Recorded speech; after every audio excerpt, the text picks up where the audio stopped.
with y'all boys, man. Hey, before we get into this first video, man, y'all know why y'all here. I know why y'all here. But before we even start that twin, I need y'all to hit that like button and help the video get pushed out in the algorithm. All right, let's get straight to it, folks. The most secret building in Manhattan. I have no idea what's going on. But we finna figure it out though. This is 33 Thomas Street. Right. Hey, did I mention already? Hit that like button, man. If you fuck with me, twin, hit that little sub button, turn that bit red. Alright, stop talking. Right in the heart of Manhattan. Stop talking. A towering, windowless monolith, pitch black at night. A Need y'all 20th to lock century in. fortress built to withstand a nuclear blast. A skyscraper to be inhabited by machines. Behind its walls lies a secret mass surveillance center. It's believed to be one of the NSA's most critical spy hubs on US soil. It's a key location for some of the agency's biggest operations. From here, the agency has been spying on the entire world. For decades, its true purpose was hidden, until two whistleblowers pulled back the curtain.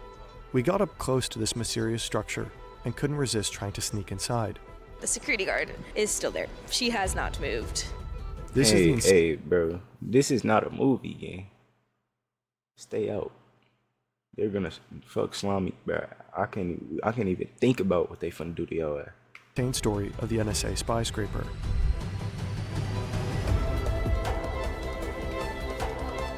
Lock in though. It's just the intro. We finna see what the fuck really going on. My bad, yeah. Parts of this video are based on investigative reporting by The Intercept. We highly recommend checking it out. I am off the subway and I am now heading to the building. Oh, actually, I see it right now. And it is huge. We wanted to know everything about this building, so we sent a friend to check it out. Hi, I'm Sharik and I am a filmmaker. Today I am about to go to Hey, they fucked up for sending her.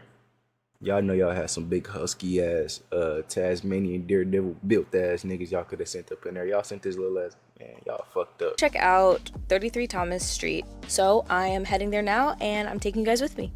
Sharik is probably on some list now, so show her some love in the comments. Man, Do you know what's in this building? I'm gonna watch what I say, cause I don't know what's going on in this building. And I don't know who in charge. I don't got no smoke with you, bit, bro. Don't? Okay. Oh, you know, I've always thought about this building. There's no windows, there's only like vents. I don't know what it is. It's kind of strange. I have no clue. Some people think it might be the NSA, like, and one of like the biggest. How you pronounce that shit though? Some people think it might be Titan Pointe. Pointe. Titan Pointe. Titan Pointe. Titan Pointe. Titan Pointe. My bad, bro. I'm just trying to pronounce. the Alright. NSA, like, Fuck and one it. of like the Fuck biggest it. Fuck surveillance it. hubs. Yeah, it probably is. 33 Thomas Street is unlike can't any other even building in say shit. Manhattan. The skyscraper is located here, in the Tribeca area. It was built in 1969 and completed in 1974. While it's not as tall as many of the other towers around, it still stands out. The building is about 170 meters tall, with 29 floors above the ground. This was standing out to me, nigga. What the fuck is these windows? And why is it only one on every, like, what's happening on all of these other floors? You feel what I'm saying? Plus 3 underground levels. Underground. There's a strange See? beauty to its design, fascinating enough that it draws you in, yet so intimidating it makes you uncomfortable. Yeah, When you stand before it, one thing immediately stands out. the windows. It is entirely windowless. Yeah. This building literally has no windows. Like, it's very odd. Also, there's So just those really is- not a that's lot of just people like on this vent- street, ventilation? like, at all. Peeking inside is almost impossible. On levels 10 and 29, there are several large openings, massive air vents that hint at what might be going on inside. Yep. Air vents. 33 Thomas Street is often described as one of the most Holy secure buildings shit. in the US. The facade is sealed with flame-treated Swedish granite, a material known for its exceptional durability and resistance. In the event of a disaster, the building can operate entirely off-grid for 2 weeks. Almost 1 million liters of fuel are on hand to power backup generators. Food and water reserves are stocked to sustain 1,500 people. Oh, It's also shit. equipped with its own wastewater So this is like a end of the world building. Everybody just gonna swarm this bitch. Yeah, I feel like this is a very bad idea, bro. I just don't know how to say what I want to say without We just gonna play the video. systems, and decontamination showers. I don't want no smoke with y'all, Tom. If an atomic blast would hit New York City without destroying the building, the inside would be shielded from the nuclear fallout. 33 Thomas Street truly is a 20th century fortress. John Carl Warnock, the architect behind it, was best known for designing bold, unconventional buildings in the 60s and 70s. This is what his other buildings look like. The style is called brutalism, a design philosophy centered on raw materials, stark geometric shapes, and function. Brutalism emerged after World War II, driven by the need for affordable, practical structures. Warnock was also influenced by contextualism, an architectural theory focused on harmonizing buildings with their surroundings. 33 Thomas Street, however, doesn't blend in, it haunts. Yeah. By day, it stands out. By night, it becomes a shadow, almost vanishing into the darkness. So I came back at night and I wanted to see if this place was still as spooky as it is during the day. And it absolutely is. But what was it actually built for? I mean, you told us a couple things that's It's inside the late already. 1960s. As the world becomes more connected, the demand for efficient So this shit telecommunication been here is for a expanding minute. rapidly. Most communication still runs through analog systems, but that technology is reaching its limit, especially for long-distance phone calls. There's a need for something new. Time to escape old physical boundaries and technological limitations. Kind of, like working remotely. Away from your machine while still being able to access it with no lag, even in poor Wi-Fi conditions. Transfer files, edit your videos in a nice cafe, watch a render fail in immeasurable frustration from a beach chair. With AnyDesk, you can access any device from anywhere. The Oh, connection is so shit. fast, it feels like Linux, even apps. Things you might see focused and amazing. The company has a special division Hey, this nigga, you slick. You a little slick bitch. Motherfucker. called the Long Lines Department. In any case, it's Long Lines that hooks You a all the mother local boy. telephone companies into the national network. Its infrastructure Hey, I don't and when I do that, bro, any desk, ain't no problem with you, bro. Just bring the bag to me, and I'll let the ad play out. I'll replay that shit in slow motion, my nigga. Trace on slow mo on Fulham Grave. Pay me, shit. stretches across the entire country, connecting people from New York to Los Angeles. In order to meet the growing demand for long-distance phone calls, We can do a new chop data and centers screw are needed to on route Fulham. calls from one Shit, place I to just another. need that money on it first. As AT&T's network keeps growing, 33 Thomas Street is set to become one of the company's most important hubs in the US, capable of processing millions of phone calls per day. Over time, the building becomes part of the Long Lines Department, earning its other nickname, the Long Lines Building. So this In is some of AT&T. Warnock's original design documents, the building is simply referred to as Project X, a visionary monument with modern capabilities, with architecture that perfectly serves the needs of machines. And unlike humans, machines don't need windows, just powerful ventilation systems to handle the heat they generate and keep temperatures stable. 33 Thomas Street is packed with tech. These are some of the only publicly available photos taken inside the building. Racks filled with electronics, rooms packed with telephone equipment, Yeah. massive rows of batteries, likely part of the backup power system. Dangerous ass. At the heart of it all, 3 enormous 4ESS switches. Each switch is made up of multiple individual machines. At the time, they are the largest high-capacity digital switches ever built, and the first Switches? system to route phone calls digitally. They building This switches. is how they work. Imagine you live in New York and you want to call your niece in How the fuck California. you build a switch? When you pick up the phone and dial her number, your local phone system routes the somebody call to a gotta build central that shit, hub, right? in That this shit don't case, just spawn. 33 Thomas Street. How Inside, the your fuck do voice they is do this? digitized and passed through a switch that sends the calls to its Shit, I destination. want to know. The 4ESS switching machines are smart. They automatically select the best path to route your call across the network, a major innovation back then. Now the backbone takes over. Microwave relay towers transmit the signal from one to the next, spaced roughly 30 miles apart. So it's Your call multiple hops of from these tower buildings. to tower until it reaches another hub, with the same type of switch in California. At the end of the line, your niece picks up, and just like that, you're connected. Over time, the relay towers vanished. Fiber optic cables took over, carrying much more capacity, but the need for central hubs remained. By the 1990s, an average of 175 million calls per day passed through 33 Thomas Street. With millions in and around New York City increasingly depending on uninterrupted communication, this facility had to be absolutely secure. The Long Lines building became the nerve center of communication in New York City. In fact, it became indispensable. September 17, 1991, the middle of the night. A power failure at 33 Thomas Street shuts down half the phone traffic. calls in and out of New York go dead. Air traffic control also goes down at 3 major airports. Flights are thrown into chaos, some delayed by as much as 4 hours. The power failure was caused by a combination of technical and human error. 2 4 ESS switches shut down completely. A third is partially affected. Of course, 33 Thomas Street is prepared for this, or at least should be. But due to yet another technical failure, the backup generators don't kick in.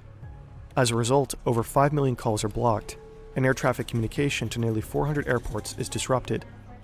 On this day, 33 Thomas Street proves just how critical it is to the nation's telephone infrastructure. Sure would be nice to tap that. No Diddy, right? 9/11 changes the US forever. In response, the government doubles down on the war on terror. Within days, the Patriot Act passes, granting intelligence agencies broad powers to expand mass surveillance. The NSA's primary role is to gather foreign intelligence, but to do that, they need partners. It's 2003. This is Mark Klein, a technician at AT&T. His job is to maintain equipment at one of the company's internet and telephone hubs in San Francisco. One day he notices something strange on the floor below, a door with no handles. It just has a sign on it, 641A.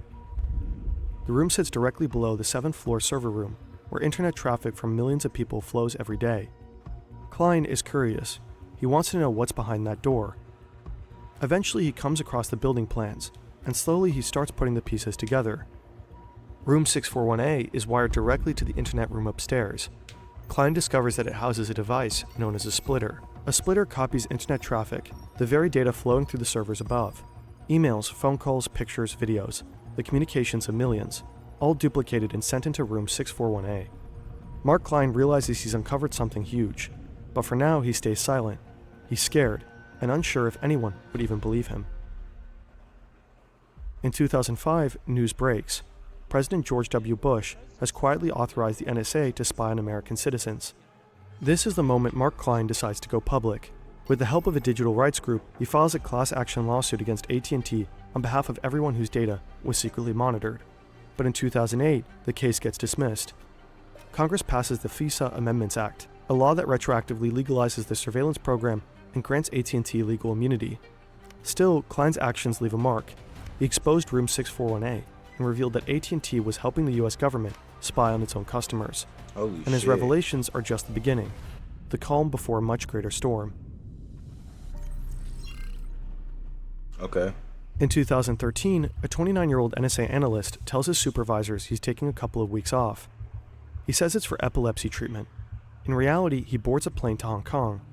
Here That's he will a leak crazy top-secret ass NSA law, files to but the okay. press and inform the public about sweeping privacy violations. Former CIA employee and computer The U.S. technician. is on the hunt. Top Score. secret information about the U.S. NSA monitoring leaker program. Edward Snowden. Edward Snowden shares thousands of classified documents with journalists, highly sensitive material that offers a rare look inside the NSA's surveillance machine. The Snowden files reveal something staggering. The NSA hasn't just been spying on US citizens, but also on politicians, allies, foreign governments, and even world leaders. A global scandal erupts, exposing the vast scope of the agency's mass surveillance program. Journalists around the world begin working together, combing through the documents and gradually releasing them to the public. Over the following years, pieces of the puzzle come together, one at a time. And in 2016, reporters at The Intercept go public with a shocking discovery. Intelligence agencies use codenames to conceal sensitive operations. In the leaked NSA files, some of these codenames appear again and again. One of them is Blarney, a surveillance program focused on intercepting foreign communications flowing into the US. Another program is called Fairview, a partnership between the NSA and a major unnamed US telecom operation. And then there's this, Titan Point. The leaked files identified Titan Point as a secret NSA surveillance site. Hidden in the heart of New York City, Titan Point appears to house highly specialized technology, So the E is including silent? so-called foreign gateway switches with Rimrock That's access. dumb as hell. Rimrock is code Should've for just took 4 the E off. ESS switches. And then there's Lithium. According to the files, Lithium is a partner responsible for supervising Titan Point. Earlier reporting had already revealed what Lithium really stands for, AT&T, the owner of 33 Thomas Street. Journalists at The Intercept start connecting the dots, and they conclude that Titan Point is a codename for the Long Lines building. Their investigation reveals that NSA has been using 33 Thomas Street as a major mass surveillance site. The building even shows up in a leaked travel guide meant for NSA agents. They're told to prepare cover stories for both family members and co-workers. Agents must also use a cover vehicle provided by the agency when visiting a site like 33 Thomas Street. According to the handbook, the NSA works closely with the FBI, which handles security at Titan Point. Conveniently, the FBI has offices right next to the skyscraper.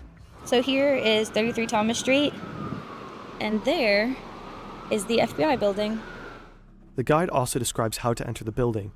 You literally just ring the buzzer. This is an intercom here, and it's locked. And I was told I could not, and I cannot take any videos from the front. Sharik actually caught someone leaving the building. Hi. Can I ask you a quick question just for 1 minute? This is the first time I've ever been in this building. There's actually not supposed to be people in here. I just went inside, and that was like the first thing I noticed. I was like, where's natural light? I don't, people may notice my voice, but I'll just say this much. I think there's only a few people in there, and it was pretty much empty. Probably just a random person, or an NSA agent with their cover story on lock. We will never know. But what exactly is the NSA doing here?